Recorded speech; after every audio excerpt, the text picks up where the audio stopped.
सामुदायिक भवन उभारणार आहे त्याचा संपूर्ण वास्तू निर्माण करण्याचा अधिकार या सगळ्या ग्रामस्थांना प्राप्त व्हावा, त्याप्रमाणे ती सगळी वास्तू शुद्ध व्हावी या हेतुपूर्वक आज भूमिपूजनाचा कार्यक्रम आणि आजपासून ही वास्तू बांधण्याला सुरुवात करणार आहे। तर याच्यामध्ये कुठल्याही प्रकारचं संकट किंवा बाधा न येता ही व्यवस्थित वास्तू आपण सर्व या देवी देवतांनी सर्व वास्तू व्यवस्थितपणे बांधून घ्यावी आणि त्याचप्रमाणे संपूर्ण या ग्रामस्थांना त्याचप्रमाणे आलेल्या सर्व पै पाहुणे या सर्व जणांना उत्तम प्रकारचा आरोग्य संतती संपत्ती सद्विचार सदाचार हे प्राप्त करून देऊन सतत या संपूर्ण ग्रामस्थांचं सर्व कुटुंबियांचं कल्याण करून करत सर्वे जना सुखिनो भवन्तु सिद्धिर विष्णुस्ताबालो नक्षत्रं विष्णुदेवता योगशकरणं देव सर्व विष्णुमयं जगदा अद्य जने ब्रह्मचार्य वर्तमाने मुनि विशेषेण विशिष्टायां शुभपुण्यतिथौ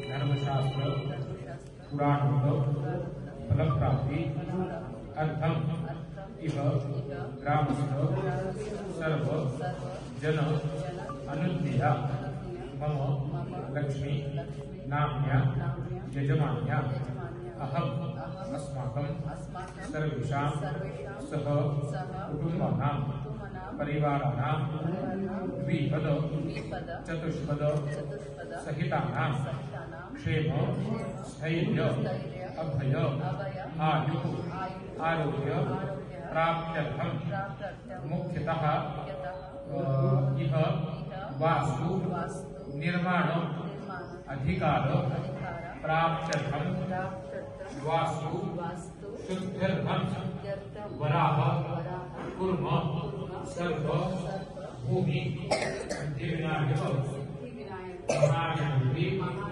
देवता स्थापन पूजा ते सोडा, परंतु देवासाठी आणि एक मंत्री गावामध्ये येत आहे म्हणून एक मान मर्यादा जो तुम्ही मला आज दिले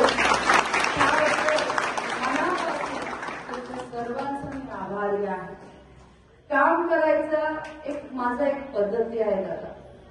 आता मनोहर दादाने म्हटले इकडे 1 कोटी, इकडे 5 कोटी, तिकडे 2 कोटी, तिकडे 10 कोटी। माझा एक लक्ष्य आहे आणि काम करायचं एक पद्धती आहे। लोकांना काय वाटलं की मोठं अरे बाबा 1 कोटी 2 कोटी 5 कोटी हे खरं आहे या खोटं आहे?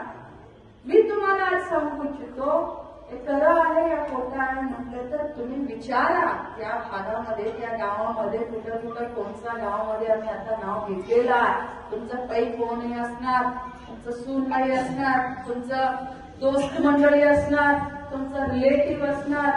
तुम्ही सर्वांना विचारा की मॅडमचं काम कसं पद्धतीचं चालत आहे म्हणून।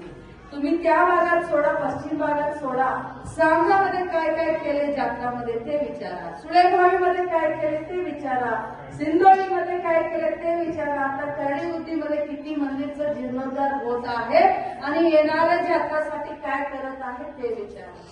आता काय म्हणतात इंग्लिशमध्ये एक वाक्य, सीइंग इज द बिलिव्हिंग, वकील साहेबांना माहित असणार।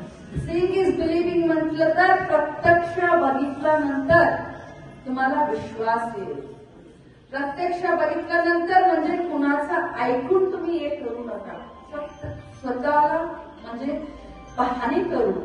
आज तुमचं समोर आमचं काम दिसत आहे। इलेक्शन मध्ये आम्ही एक वचन दिले होते महिलांना खास करून मला मदत करा, मी नक्की मंत्री होऊन येणार आणि मंत्री झाल्यानंतर एक मोठा योजना आणि ते गणपतीचा लाभ माझ्या क्षेत्रामध्ये संपूर्ण राज्यापेक्षा जास्त महिलांना मी माझ्या क्षेत्रामध्ये आणून देतो म्हणून आज